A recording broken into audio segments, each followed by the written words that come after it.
कर्नाटक में सत्ता का सियासी तापमान एक बार फिर तेजी से बढ़ रहा है।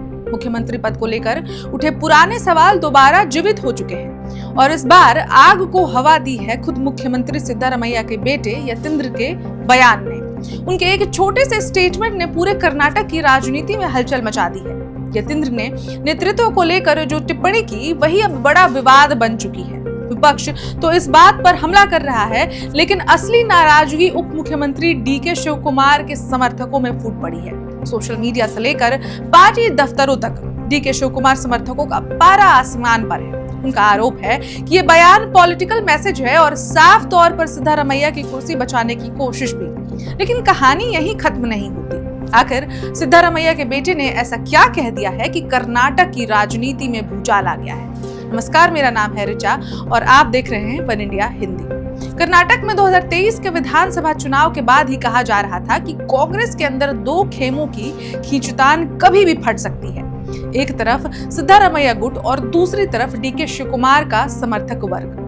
हालात को संभालने के लिए कांग्रेस हाईकमान ने उस समय पावर शेयरिंग फॉर्मूला की बात कही थी। सनसनी तो तब मची थी जब ये अफवाह उड़ने लगी थी कि 2-2.5 साल के बाद सिद्धारमैया कुर्सी छोड़ देंगे और डीके शिवकुमार मुख्यमंत्री बन जाएंगे। लेकिन अब समय बीत रहा है और उम्मीदें भी। डीके शिवकुमार खेमे की शिकायत है कि वादा पूरा नहीं हो रहा है और जो चिंगारी कई महीनों से भीतर ही भीतर सुलग रही थी वो यतींद्र नाथ का बयान आते ही लपटों में बदल गई है। राजनीतिक गलियारों में ये सवाल बार बार गूंज रहा है कि क्या कर्नाटक में सच में नेतृत्व परिवर्तन की उल्टी गिनती शुरू हो चुकी है?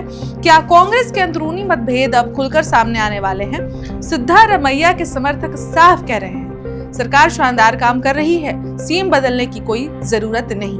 और ऐसा ही कुछ सिद्धारमैया के बेटे यतींद्र ने कह दिया है। उन्होंने कहा कि हाईकमान ने स्पष्ट कर दिया है कि नेतृत्व में कोई बदलाव नहीं होगा।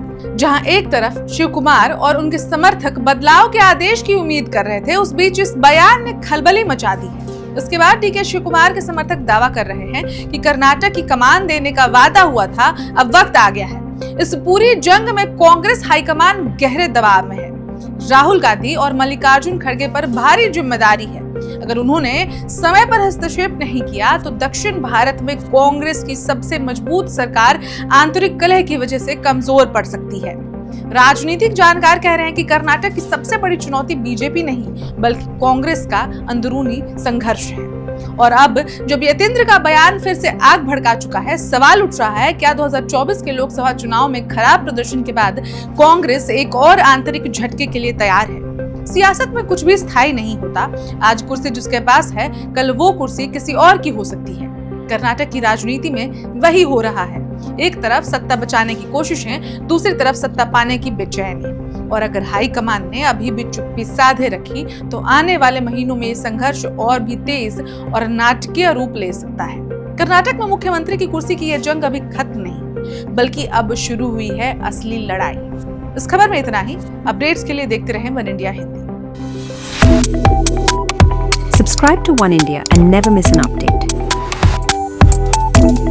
Download the One India app now.